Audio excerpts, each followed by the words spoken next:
Hello students, this is Prachi. Welcome to our channel. आज हम करने वाले हैं क्लास 11th फिज़िक्स का चैप्टर ऑसिलेशंस का नया topic and very important topic that is simple harmonic motion. इससे पहले कि हमने इंट्रोडक्शन वीडियो कर ली है, अगर आपसे वो मिस हो गई है तो आज जस्ट एक बार जरूर देख लें, जिसका लिंक आपको डिस्क्रिप्शन बॉक्स में मिल जाएगा।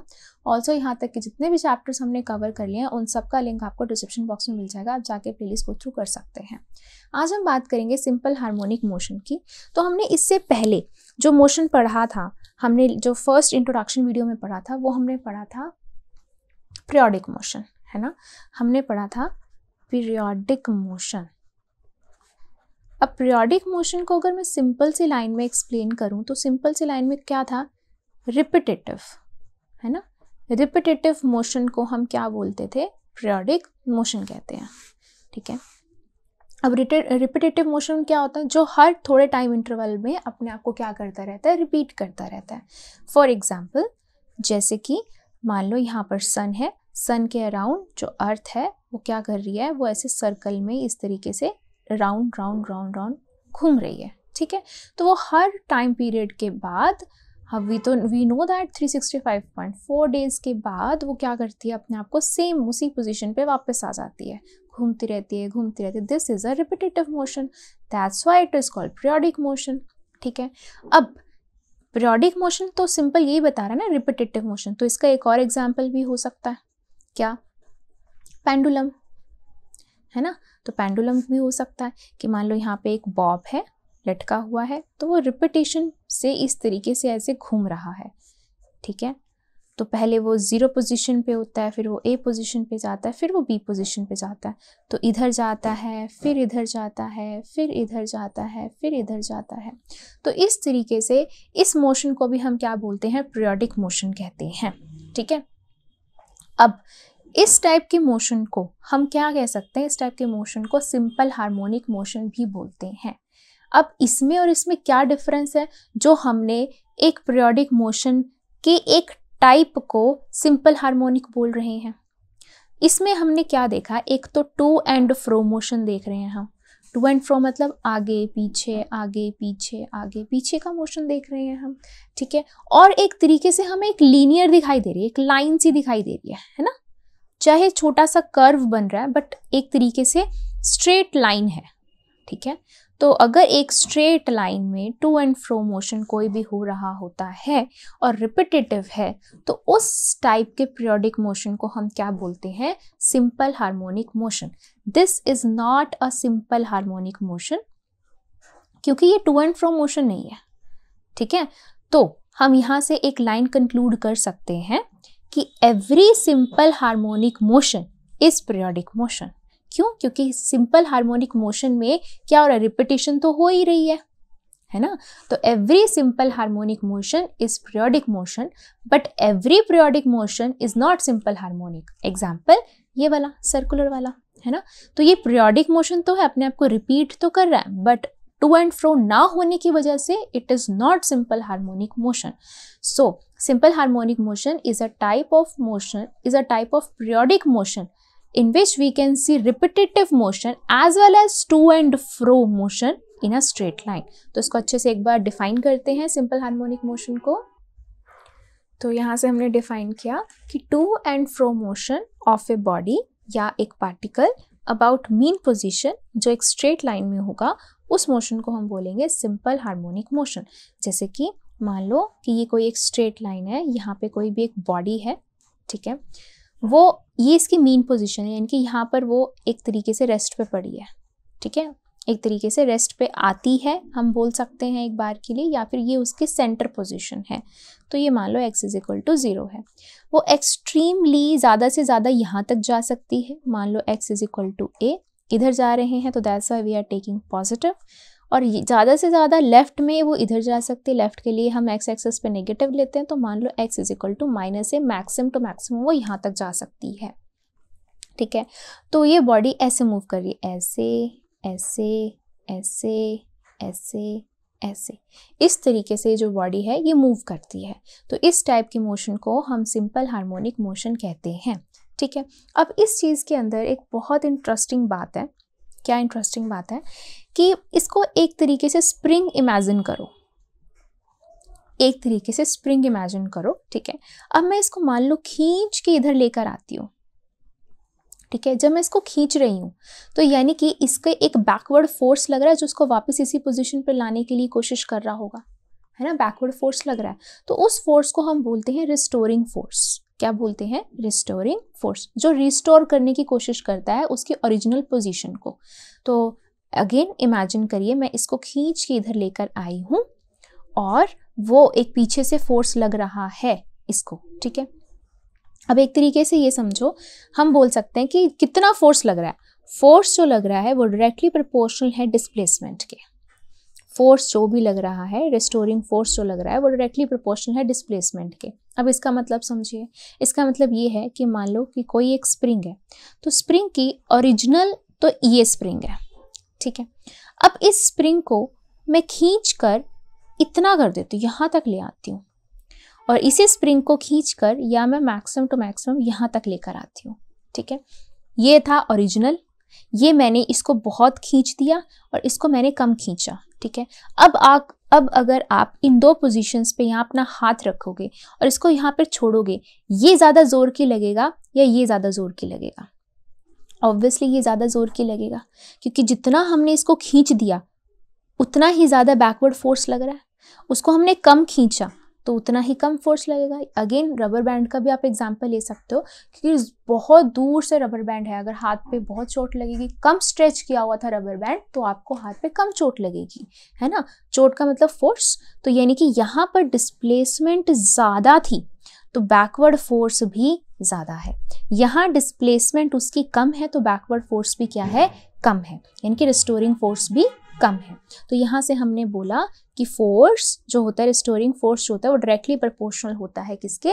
डिस्प्लेसमेंट के। और जब भी हम डायरेक्टली प्रोपोर्शनल का साइन हटाते हैं तो यहाँ कोई ना कोई कांस्टेंट लगाएंगे, या हम लगाएंगे kx और लगाएंगे नेगेटिव का साइन हेयर, ठीक है। तो सबसे पहली बात, नेगेटिव क्यों लगाया है? क्योंकि displacement and force are in opposite direction. जितना हम खींचेंगे तो रिस्टोरिंग फोर्स तो बैकवर्ड डायरेक्शन में लग रहा है ना, इधर लग रहा है रिस्टोरिंग फोर्स तो, और डिस्प्लेसमेंट हमारी इधर हो रही है, तो both are in opposite directions, that's why we are putting negative sign here, and where k is called spring constant. अब स्प्रिंग कांस्टेंट का क्या मतलब है कि किस टाइप का आपने स्प्रिंग लिया हुआ है, कौन से मटेरियल का लिया हुआ है, या फिर स्प्रिंग लूज तो नहीं है। तो ये स्प्रिंग की क्वालिटीज के ऊपर बेस्ड होता है k, ठीक है। ऐसे तो नहीं हर एक स्प्रिंग सेम अमाउंट में आपको फोर्स और डिस्प्लेसमेंट देगा।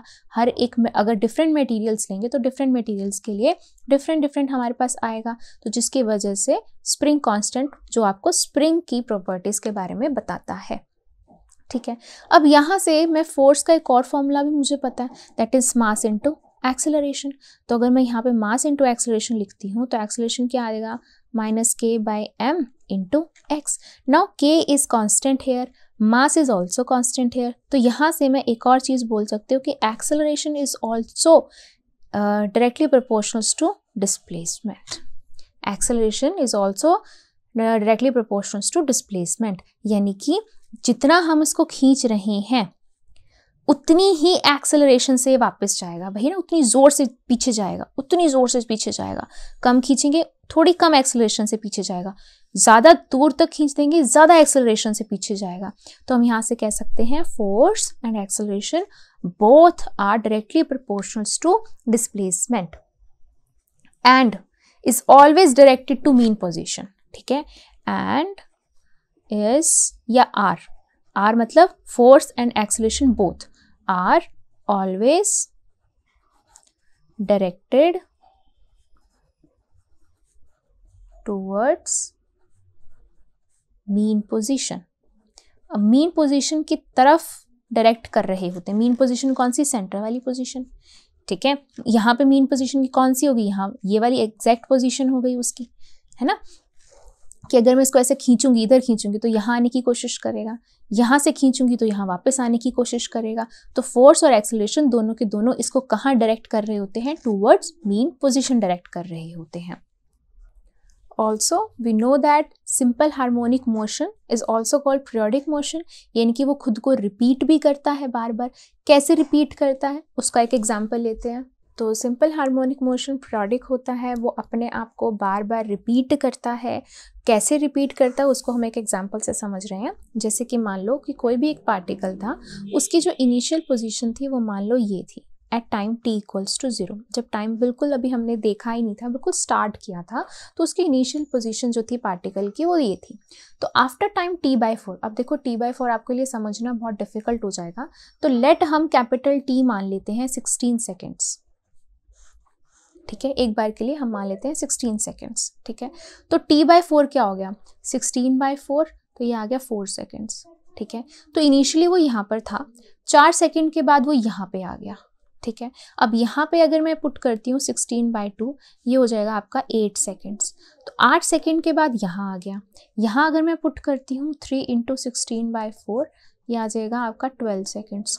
12 सेकेंड के बाद यहाँ आ गया, यहाँ तो प्रॉपर है ही, तो ये हो गया 16 सेकेंड्स। और यहाँ मैं पुट करती हूँ 5 × 16, ये मैंने एक एग्जाम्पल लिया है, ये ध्यान रखना। ठीक है, ये हो गया 20 सेकेंड्स। ओके, तो 0 सेकेंड्स पे इनिशियली पार्टिकल यहाँ पे था, 4 सेकेंड के बाद यहाँ सेंटर में आ गया, 8 सेकेंड के बाद यहाँ एक्सट्रीम पोजीशन यहाँ पे आ गया, फिर 8 के बाद फिर 12 सेकेंड के बाद फिर सेंटर में, फिर 16 सेकेंड के बाद यहाँ पर, और फिर वापस इधर यहाँ। इनकी हर एक में आप देख पा रहे हो 4-4 सेकेंड का रिपीटिशन है।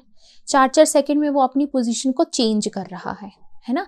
तो अगर मैं सिर्फ इस पोजीशन को देखूं ध्यान से, 4 सेकेंड में वो यहाँ पर था, 12 सेकेंड में फिर वो यहीं पर था, 20 सेकेंड में फिर वो यहाँ पर था, यानी कि हर एक इंटरवल में कितने सेकेंड्स का गैप है, 8 सेकेंड का गैप है।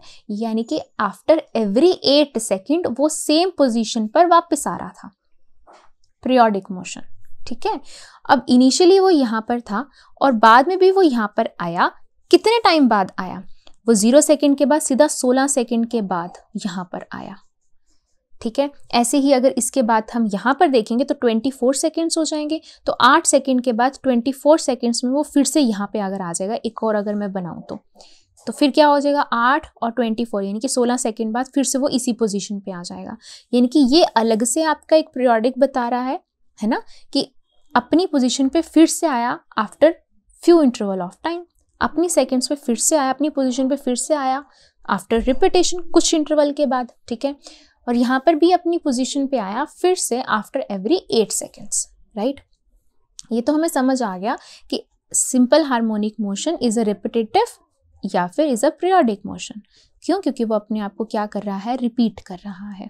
ठीक है, बट वन प्रॉब्लम कि यहाँ हमने ये क्यों लिखा हुआ है कि इस पोजीशन पे उसकी जो वेलोसिटी है वो मैक्सिमम होगी, ये हमने ऐसा क्यों लिखा हुआ है।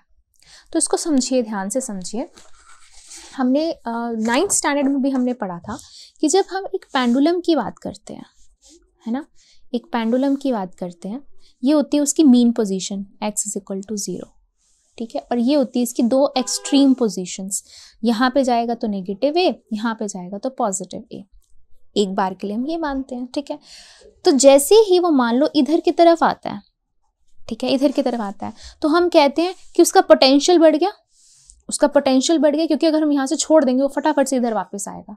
या हम पहले बोलते थे उसकी हाइट बढ़ गई है ना, अपने आप को समझाने के लिए हम कहते थे हाइट बढ़ गई है। तो यानी कि यहाँ पर एट पोजीशन दिस उसकी पोटेंशियल एनर्जी मैक्सिमम है, और चाहे वो 1 सेकेंड के लिए, चाहे 0.0001 सेकेंड के लिए रुकेगा तो सही, तो वहाँ पे वेलोसिटी क्या हो जाती है, 0, और काइनेटिक एनर्जी क्या हो जाती है, 0। जैसे जैसे वो वापस यहाँ पे आता है, यहाँ आके उसकी मीन पोजीशन है, मीन पोजीशन पे वो क्या हो जाता है, वो सेटल होने की कोशिश करता है। दैट मीन्स हाइट हो जाती है 0, तो मीन पोजीशन पे पोटेंशियल एनर्जी हो जाती है 0, काइनेटिक एनर्जी हो जाती है मैक्सिमम, बिकॉज यहाँ पर जो वेलोसिटी होती है वो क्या होती है, मैक्सिमम होती है।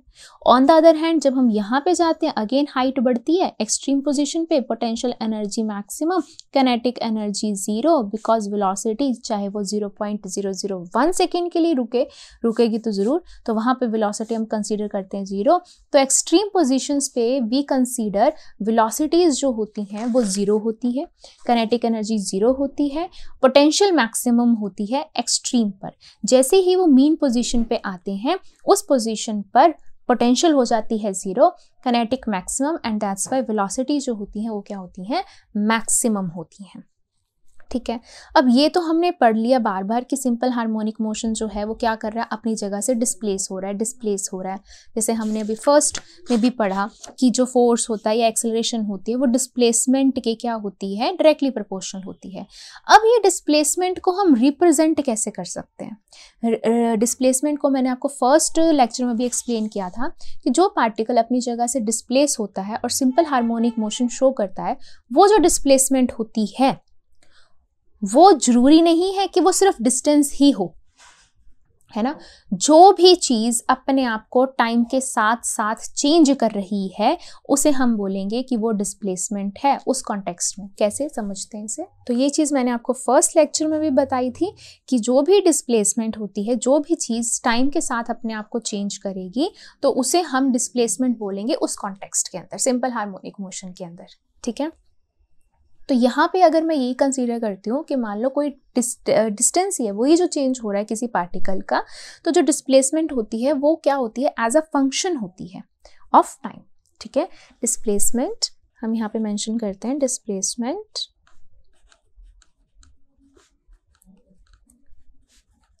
As a function of time. क्यों? क्योंकि वो टाइम के साथ साथ क्या होती है, चेंज होती है, ठीक है। और कैसे रिप्रेजेंट करते हैं उसको? It is represented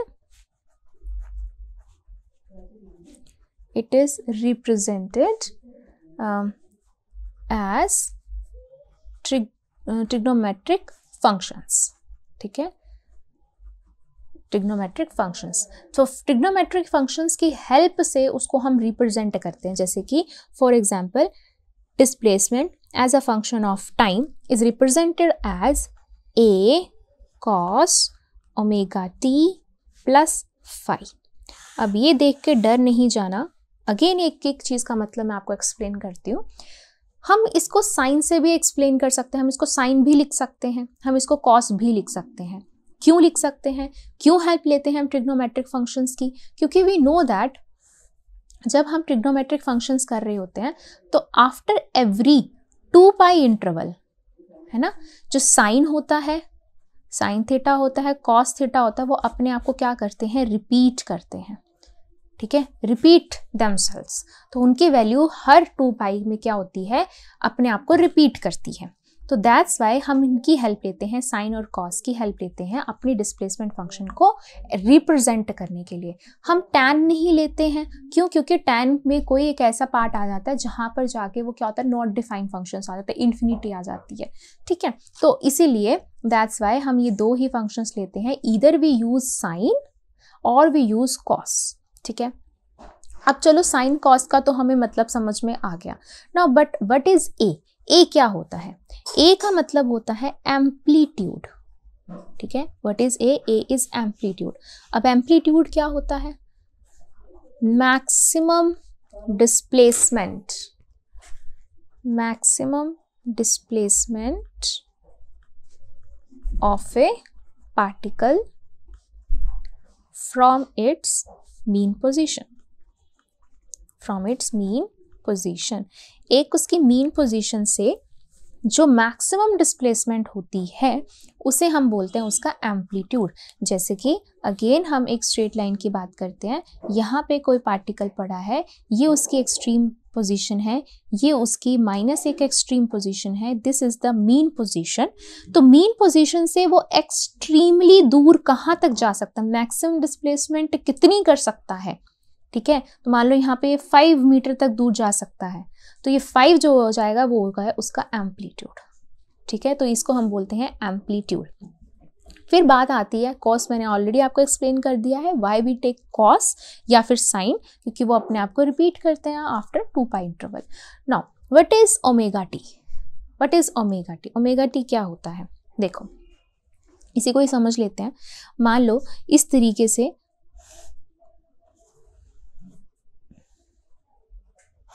ठीक है, हमने अभी अभी बात करी डिस्प्लेसमेंट की, तो डिस्प्लेसमेंट इस तरीके से भी हो सकती है। डिस्प्लेसमेंट पार्टिकल की मान लो पहले इनिशियली वो यहाँ था, फिर इनिशियली वो यहाँ पे, फिर बाद में वो यहाँ पे आ गया, ठीक है।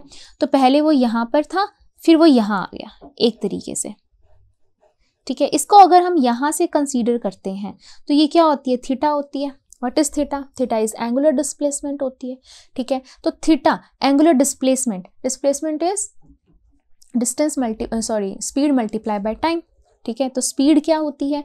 एंगुलर स्पीड लेंगे हम, तो angular speed is omega, time क्या लिया हमने टी, तो एंगुलर डिस्प्लेसमेंट के लिए हम क्या मान लेते हैं, ये हो जाती है एंगुलर स्पीड इनटू टाइम, तो that's why we put here omega t, ठीक है। अब यहाँ पर ओमेगा क्या होता है? ओमेगा होती है आपकी एंगुलर स्पीड या फिर angular frequency, this is omega, ठीक है। अब कई बच्चे बहुत कंफ्यूज रहते हैं कि मैम हम क्यों एंगुलर स्पीड और एंगुलर फ्रीक्वेंसी को हम सेम क्यों बता रहे हैं, ओमेगा ही क्यों बता रहे हैं?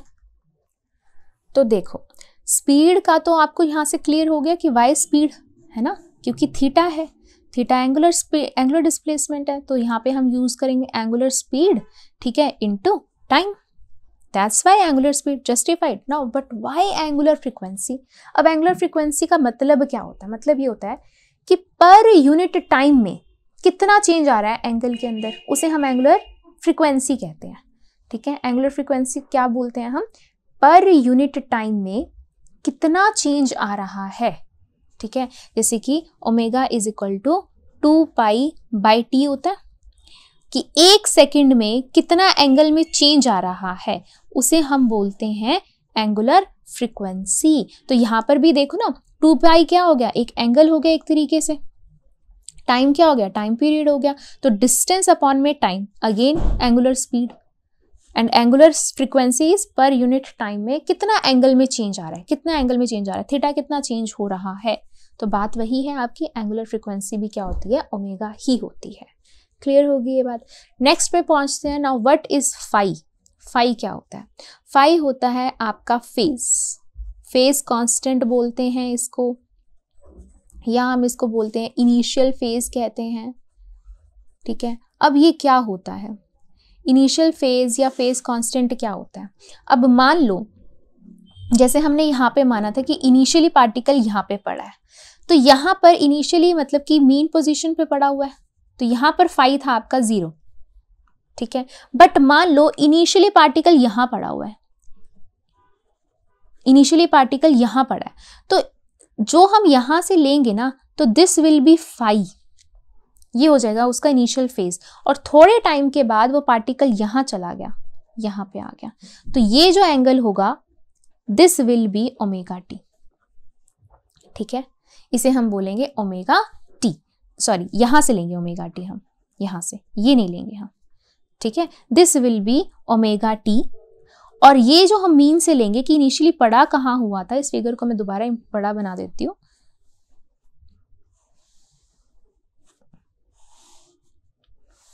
कि मान लो इनिशियली पार्टिकल यहां पड़ा था, तो मीन पे ही पड़ा हुआ है, तो हम बोल सकते हैं कि वहां पर फाई था आपका 0।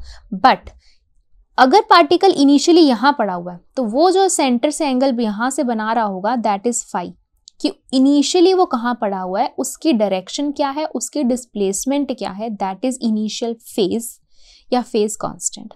और थोड़े टाइम के बाद वो मान लो यहाँ पे आ गया, तो ये हो जाएगा आपका ओमेगा टी।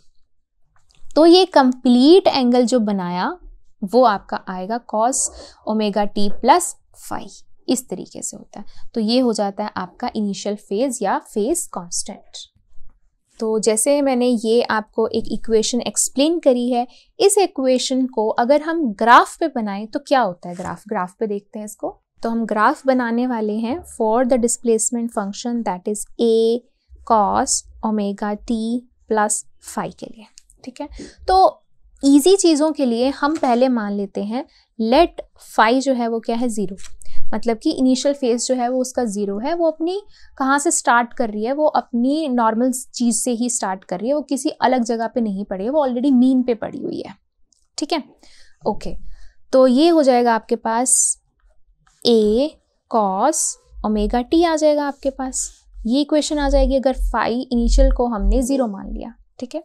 तो अगर मैं इसका ग्राफ बनाऊं, ये तो कॉस हो गया ना एक तरीके से, तो कॉस का ग्राफ हमने पढ़ रखा है, हमने मैथ्स में कॉस का ग्राफ पढ़ा हुआ है। कॉस का कैसे ग्राफ बनता है? इस तरीके से आता है कॉस का ग्राफ, ये बनता है कॉस का ग्राफ, है ना, ये आता है कॉस का ग्राफ। तो इस ग्राफ को अगर हम ध्यान से पढ़ें तो क्या है, ये इसकी मीन एक्सट्रीम पोजीशन हो गई ए, यहाँ से अगर हम इसकी मीन पोजीशन लेंगे तो ये हो जाएगा -a, ये हो गई इसकी एक्सट्रीम पोजीशंस, ये हो जाएगा आपका बिल्कुल सेंटर का 0 हो गया, ठीक है।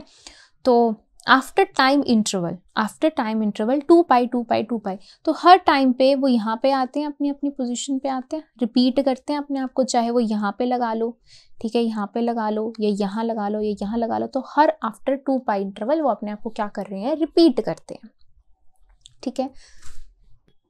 तो ये तो हो गई इसकी डिस्प्लेसमेंट की, है ना, ये तो हो गई डिस्प्लेसमेंट की एक्सिस, ये हो गई इसकी टाइम की एक्सिस। तो आफ्टर कितने टाइम इंटरवल के बाद वो अपने आप को रिपीट करते हैं, वो अपने आप को टाइम इंटरवल, तो उसे हम टाइम पीरियड बोल देते हैं, ठीक है, that is 2 pi by omega time के बाद वो अपने आप को क्या करते हैं, रिपीट करते हैं, ठीक है। तो आफ्टर एवरी 2 पाई वो अपने आप को क्या कर रहे हैं, रिपीट कर रहे हैं। तो अगर मैं यहाँ पर सबसे पहले टाइम t को 0 पुट करती हूँ, ठीक है, टाइम t को 0 पुट करती हूँ, तो ये cos 0 क्या हो गया, cos 0 होता है 1, है ना, तो वो आ गया आपका a, ठीक है। तो सबसे पहले फर्स्ट केस हमने ले लिया कि टाइम t हमने 0 लिया, तो cos 0, तो डिस्प्लेसमेंट जितनी आ गई वो आपकी आ गई a। तो हमने यहाँ पर क्या नोटिस करा कि टाइम t 0 पर ही वो अपनी एक्सट्रीम मैक्सिमम पोजीशन दिखा रहा है, वही बात आ गई यहाँ पे कि यहाँ a था, यहाँ -a है, ठीक है, ये उसकी एक्सट्रीम पोजीशन, ये होगी मीन पोजीशन, ये हो गई एक्सट्रीम पोजीशंस। तो जब हमने टाइम 0 पे पुट करा, ठीक है, टाइम t 0 पुट करा, तो cos 0 इज 1, cos 0 इज 1, और 1 पुट करते ही आपके पास वैल्यू क्या आ गई, एक्सट्रीम पोजीशन आ गई, कि अगर आपका कोई भी पार्टिकल स्टार्टिंग में ही एक्सट्रीम पोजीशन पे आप उसको नोटिस कर रहे हो, तो आप कौन सा ग्राफ लोगे, वो आप लोगे कॉस का ग्राफ, सीधा सीधा सी बात है, ठीक है। तो जब भी कभी हम एक्सट्रीम पोजीशन से स्टार्ट करेंगे तो हमारी जो ग्राफ एक्सप्लेन होगा वो कौन सा ग्राफ एक्सप्लेन होगा, कॉस का ग्राफ एक्सप्लेन होगा। तो हम यहाँ पे देख भी पा रहे हैं कि ये एक्सट्रीम आ गई, ठीक है। उसके बाद अगर मैं यहाँ पर फिर हम यहाँ पे कोई और वैल्यू पुट करेंगे तो वो धीरे धीरे कम आएगी, ठीक है। जैसे मान लो 45 पुट कर दिया तो 45 इज √2 कहीं यहाँ पे आ जाएगी, ठीक है, फिर यहाँ पे आ जाएगी, फिर इस तरीके से नेगेटिव में जाएगी, फिर आगे जाएगी, फिर आगे जाएगी, इस तरीके से वो ग्राफ बनता जाएगा, राइट। जैसे कि पहले यहाँ पे पहुँच गई, ठीक है, फिर वापस आई तो x0, तो x0 आ गया, फिर वो इधर गई एक्सट्रीम नेगेटिव पे, तो एक्सट्रीम नेगेटिव पे यहाँ पे आ गई, फिर वो वापस गई तो फिर वो वापस चली गई, फिर 0 आ गई, फिर 0 आ गई, फिर वापस इधर गई तो फिर वापस अपने आप को इधर लेकर गई, इस तरीके से ग्राफ हमारा बनता जाएगा, ठीक है। और ये हमने केस अभी कब समझा है कि जब फाई 0 है, बट लेट अब फाई यहाँ पर आपका मान लो π/2 है, लेट फाई इज π/2 है, ठीक है। तो अब क्या होगा, मान लेते हैं माइनस का π/2 है, ज़्यादा इजी आपको समझ में आएगा, ठीक है। तो चलो अब यहाँ पे देखते हैं कि इनिशियली वो -π/2 पे खड़ी हुई थी कोई पार्टिकल, तो अगर मैं यहाँ पे -π/2 पुट करती हूँ तो a cos ωt minus phi की जगह पे आप क्या पुट करेंगे, π/2। तो अब यहाँ से मैं माइनस कॉमन ले लेती हूँ, तो जब मैं माइनस कॉमन लूँगी मुझे क्या मिलेगा, π/2 minus ωt। Also we know that cos -x क्या होता है, cos x होता है ना। तो ये माइनस बाहर तो आने से रहा, ये ऐसे का ऐसे ही रहेगा, तो ये हो जाएगा a cos π/2 minus ωt। Now we know that cos 90 minus theta क्या होता है, साइन थीटा होता है। अब यहाँ थीटा क्या है, ωt, तो ये हो जाएगा आपके पास a sin ωt, ठीक है। तो ये आ जाएगा आपके पास a sin ωt आ जाएगा, ठीक है। तो अब अगर मैं साइन के बनाती हूँ, ठीक है, साइन के लिए, तो साइन का जो ग्राफ बनता है वो हमें पता है क्या, कैसा ग्राफ होता है साइन का। मैं इस पे बनाती हूँ साइन का ग्राफ कैसा बनता है। तो अब हमारे पास क्या आ गया है, साइन आ गया। तो साइन की वेव अगर मैं यहाँ ड्रॉ करती हूँ, तो ये तो हमने कॉस की वेव ड्रॉ कर रखी थी। साइन की कैसे ड्रॉ होती है, साइन की यहाँ से शुरू होती है, 0 से, है ना। तो ये आ जाएगी पीक पोजीशन आ जाएगी इसकी, इस तरीके से ये आएगा फंक्शन, ये यहाँ पे कट होगा, इस तरीके से ये आएगी। तो ये कौन सी वेव है, ये है साइन ओमेगा टी की है, ठीक है। और ये जो पहले हमने ड्रॉ करी थी वो किसकी थी, कॉस ओमेगा टी की। तो देखो जैसे ही हमने फेस में फर्क डाला कि पहले वो कहाँ से स्टार्ट हो रहा था, मीन से स्टार्ट हो रहा था, है ना। मीन जब वो एक्सट्रीम से स्टार्ट हो रहा था at time t equals to 0, अगर वो एक्सट्रीम से स्टार्ट होता है तो वो हमारी को शो करता है कॉस की वेव, ये वाली कॉस की वेव आती है कि एक्सट्रीम t इक्वल्स टू 0 पे a वैल्यू आती है, ठीक है। लेकिन अगर हम उसमें एंगल में शिफ्ट लाते हैं कि इनिशियली वो -π/2 से स्टार्ट हो रहा है, तब उसकी जो वैल्यू आएगी वो कैसे आ रही है, वो यहाँ से आ रही है, मीन पोजीशन से आ रही है, यहाँ से आ रही है, x इज इक्वल टू 0 से स्टार्ट हो रही है। और वो आपकी वेव कौन सी दिखा रही है, साइन वेव दिखा रही है। तो इस तरीके से जो फेस कांस्टेंट होता है वो बहुत बड़ा रोल प्ले करता है ग्राफ के लिए, ठीक है।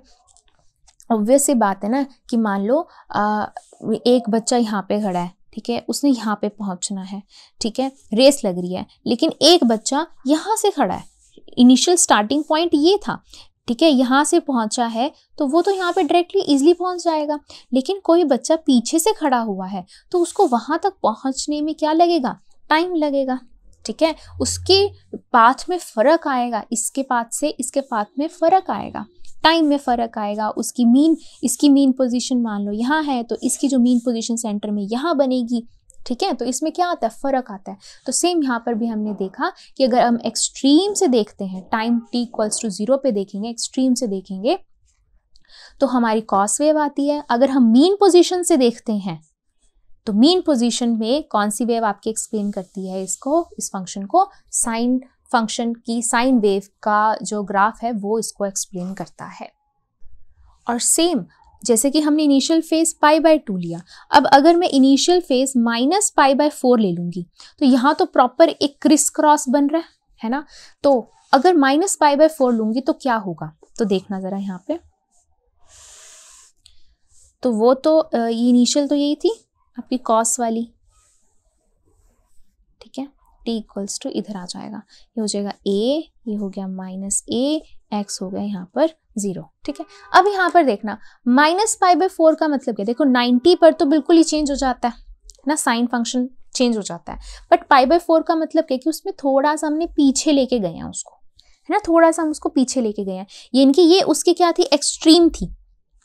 तो π/4 कहाँ आएगा, अगर π/2 जो था वो यहाँ पे आ रहा था, 0 पे यहाँ था, -π/2 पे यहाँ पर था, तो -π/4 का मतलब क्या हुआ, यहाँ मिड में कहीं होगा। तो मिड का मतलब क्या है कि उसकी हम जो प्रॉपर वेव आती है, ठीक है, ना उसका एक्सट्रीम यहाँ पे आएगा ना उसका एंड यहाँ पे आएगा। तो ये जो वेव आती है ना, इसका एक्सट्रीम ये होता है, एंड ये होता है। अब ना एक्सट्रीम आएगा, ठीक है, ना एक्सट्रीम आएगा क्योंकि वो 0 पे आ रहा था, ना एंड आएगा क्योंकि वो π/2 पे आ रहा था। अब π/4 का मतलब क्या है कि उस वेव की कहीं यहाँ से स्टार्टिंग होगी, है ना, सेंटर से स्टार्टिंग होगी। तो ये वेव कुछ ऐसे आएगी, ऐसे, इसमें इतना फर्क आएगा, ये आएगा फर्क, π/2 का फर्क ये आएगा, इस तरीके से आएगा। तो ये एक्सट्रीम मिल रही थी हमें 0 पर, फेस 0 पर, ये हमारे को एंड मिल रहा था π-π/2 पर। तो π/4 पे, -π/4 पे हमें इस वेव का बिल्कुल मिड मिलेगा ना, एंड सेंटर में मिलेगी। तो ये पोर्शन ये आ गया आपका, ठीक है। तो ये यहाँ से स्टार्ट हो गया आपका ये चीज, और ये इसमें इतना फेस एंगल में थोड़ा सा फर्क आता रहा व्हेन इनिशियल फेज इज -π/4। तो ये हमने इनिशियल फेज में डिफरेंस लिख लिया। अगर एम्पलीट्यूड में चेंज आएगा तो क्या होगा, एम्पलीट्यूड का मतलब क्या है, एम्पलीट्यूड का मतलब ये कि मान लो एक ये पार्टिकल है जिसका मैक्सिमम एम्पलीट्यूड यहाँ पर मान लो 2 मीटर का है, ठीक है। एक ये है जिसका मैक्सिमम एम्पलीट्यूड यहाँ पर 5 मीटर का है, और दोनों का ही इनिशियल फेज जो है वो मान लो 0 है, बाकी सब चीज़ें सेम है, ठीक है, टाइम भी सेम है, सब कुछ सेम है। तो इस 2 वाले के लिए जो वेव आएगी वो एम्पलीट्यूड, मान लो यहाँ पे 1 है, 2 है, 3, 4, 5 इस तरीके से है, नीचे भी 1, 2, 3, 4, 5 इस तरीके से है। तो 2 वाली वेव जो होगी वो ऐसे रहेगी ना, कॉस के लिए हम ले रहे हैं तो यहाँ से रहेगी ऐसे, 2 पे ही रहेगी, वो छोटी आएगी, है ना। एम्पलीट्यूड जिसका 2 है, लेकिन जिसका एम्पलीट्यूड 5 है तो वो 5 से स्टार्ट होगा इस तरीके से, और यहाँ पे भी ऐसे 5 पे ही जाएगी ये, और यहाँ पे भी ऐसे मैक्सिमम 5 पे, यहाँ पे भी 5 पे, यहाँ पे भी 5 पे, यहाँ पे भी 5 पे। तो चेंज वही है कि आफ्टर एवरी 2 पाई उसका जो है वो चेंज होगा, ठीक है। बट ये एम्पलीट्यूड में डिफरेंस आ जाएगा। छोटा एम्पलीट्यूड मतलब कि ये वाली छोटा एक्सट्रीम वैल्यू है, बड़ा एम्पलीट्यूड मतलब कि बड़ी एक्सट्रीम वैल्यू है। तो इसमें ये वाले में चेंज आता है। तो ये हमने जो भी पढ़ी, इसके अंदर हमने इनिशियल फेज का मतलब भी समझ लिया, हमने यहाँ पर एम्पलीट्यूड का मतलब भी समझ लिया। तो ये आ जाते हैं बीच में डिफरेंस। इसको और अच्छे से समझने के लिए हमारे पास एक एग्जाम्पल है जो एनसीईआरटी में गिवन है, वो करते हैं 13.3 एग्जाम्पल। तो एग्जाम्पल 13.3 क्या कह रहा है, which of the following functions of time represent simple harmonic, या फिर number 2 periodic but not simple harmonic. और 2 आपको दे रखे हैं, that is sine omega T minus cos omega T, और दूसरा आपको ये दे रखा है। तो सबसे पहले अगर मैं देखूँ sign omega T minus cos omega T ये है, ठीक है। तो हमें पता है कि जो भी ट्रिग्नोमेट्रिक फंक्शंस होते हैं वो पीरियोडिक तो होते ही होते हैं, और उनका कॉम्बिनेशन इज ऑल्सो पीरियोडिक, ठीक है। अब यहाँ पर ये पीरियोडिक तो हैं, क्या ये सिंपल हार्मोनिक मोशन भी है? उसके लिए मैंने फर्स्ट वीडियो में मैंने आपको बताया था कि अगर ये वाली स्टेटमेंट एक और दूसरी फॉर्म में लिखी जा सकती है, कि उसको हम ऐसे रिप्रेजेंट कर दें कि कोई इस तरीके से कि ये जो है ये डिस्प्लेसमेंट को हम ऐसे एक्सप्लेन कर दें, D sine omega t plus phi. यही इक्वेशन एक्सप्लेन करी थी हमने, है ना, कि हम चाहे उसको साइन में मान ले, चाहे हम उसको कॉस में मान ले, अगर इस फॉर्म में, ये फॉर्म में अगर हम उसको रिप्रेजेंट कर सकते हैं तो यस, ये क्या है, सिंपल हार्मोनिक मोशन है, ठीक है। तो अब ये कैसे निकालते हैं? तो इसमें डी हमें पता है क्या होता है, डी होता है √a² plus b²। Now what is A? A होता है इसके आगे का कांस्टेंट, ए है 1, और बी क्या होता है इसके आगे का कांस्टेंट, वो है -1। तो ये हो जाएगा 1 का स्क्वायर माइनस 1 का स्क्वायर, तो हो जाएगा √2। डी आ गया। अब फाई कैसे निकालते हैं? हम निकालते थे tan phi equals to b/a करके। b क्या है -1, ये है 1, ठीक है। तो अब ये tan phi, अब इसके अंदर किसकी वैल्यू होती है, tan 45 की होती है, तो ये हो जाएगा माइनस का 45 क्योंकि माइनस है, तो -π/4 पाई, दिस इज पाई। तो tan खत्म, फाई कितना आ गया, -π/4। अब मैं इस फॉर्म में लिख सकती हूँ कि displacement can be written in the form of D. D की वैल्यू क्या आई है, √2 साइन ओमेगा टी, फाई की क्या आई है, -π/4। तो this equation can be written in the form of this form, है ना, that's why this is simple harmonic motion. So this is simple harmonic motion, ये सिंपल हार्मोनिक मोशन है। अब इसको देख लेते हैं कि क्या ये सिंपल हार्मोनिक मोशन है। तो देखो ये है साइन स्क्वायर ओमेगा टी, ठीक है। अब सबसे बड़ी बात, ये क्या है, ट्रिग्नोमेट्रिक फंक्शन है, तो यस ये पीरियोडिक तो होगा। हम कोशिश करते हैं उसको कुछ इस फॉर्म में लाने की कोशिश करते हैं। अब कैसे कोशिश कर सकते हैं, 2 दे रखे हो तो उसको तो हमें निकालने का मेथड हमें पता है। अब अगर हमारे पास स्क्वायर है तो स्क्वायर के लिए हमारे पास ट्रिग्नोमेट्रिक फंक्शंस होते हैं, उनको हम सॉल्व करते हैं, है ना। कैसे करते हैं, ट्रिग्नोमेट्री क्या होती है, अगर मैं यहाँ पे लगाती हूँ cos2 थीटा का फॉर्मूला क्या होता है, cos² theta minus sin² theta, ठीक है। और दिस इज, हाँ, अब यहाँ पे cos² थीटा को मैं फिर से लिख सकती हूँ, क्या लिख सकती हूँ, 1 माइनस sin² थीटा लिख सकते हैं, है ना, first identity, very first identity, और ये लास्ट में तो माइनस sin² थीटा है ही, तो ये हो जाएगा cos2 theta is equal to 1 minus 2 sin² theta हो जाएगा, ठीक है। अब ये इधर ले आओ 2 sin² थीटा, और ये इधर ले आओ, ये हो जाएगा 1 माइनस cos2 थीटा। अब ये sin² थीटा क्या हो जाएगा, 1 माइनस cos2 थीटा डिवाइड में 2, इसकी वैल्यू आ गई आपके पास। अब ये वैल्यू यहाँ पे पुट कर दें, हम डायरेक्ट पुट कर देते हैं, ये हो जाएगा 1 माइनस cos2 थीटा 1/2। अब थीटा यहाँ पे क्या है, ओमेगा टी है, ठीक है। तो पहले 1/2 अलग कर लो, -1/2 अलग कर लो, एंड cos 2 ओमेगा टी। तो हमने इतनी कोशिश करने के बाद भी हमारे पास sin स्क्वायर ओमेगा टी हम इस फॉर्म में लेकर आ पाए हैं। अब इस फॉर्म का मतलब क्या है कि ये अगेन किस फॉर्म में है, पीरियोडिक की ही फॉर्म में, कॉस की ही फॉर्म में है। इस फॉर्म में हम इसको नहीं लेकर आ पाए, है ना, नहीं लेकर आ पाए। तो हम क्या लिखेंगे, this is periodic but not simple harmonic motion. ये सिंपल हार्मोनिक मोशन नहीं है, पीरियोडिक है। और पीरियोडिक में हमें पता है, अगर यहाँ पे भी बताएं, यहाँ पे भी बताएं, this is also a trigonometric function, this is also trigonometric. इसका भी जो टाइम पीरियड होगा 2π/ω होगा, और इसका भी टाइम पीरियड क्या होगा, 2π/ω, यही होगा। बट यहाँ पर देखो, यहाँ पर 2ω है, तो यहाँ पर ओमेगा नहीं, यहाँ 2ω हम पुट करेंगे। यहाँ पे तो ओमेगा ही था, 2 से 2 कैंसिल, तो यहाँ का टाइम पीरियड कितना आएगा, π/ω आ जाएगा, ठीक है। तो जब हम इसको इस फॉर्म में लेकर आए तो हमें पता चला कि ये इस फॉर्म में नहीं आ रहा, इस फॉर्म में आता तो this is simple harmonic motion, again time period ये, बट ये इस फॉर्म में आ रहा था, तो this is periodic but simple harmonic नहीं है। ऑल्सो टाइम पीरियड के लिए 2ω था, तो 2ω पुट करा, कैंसिल होकर क्या आ गया, 5ω, तो इसका टाइम पीरियड π/ω है, ठीक है। तो ये था आप लोगों का example 13.3। Thank you, that's all for this video. Next video में हम डिस्कस करेंगे next topic of this chapter. Thank you.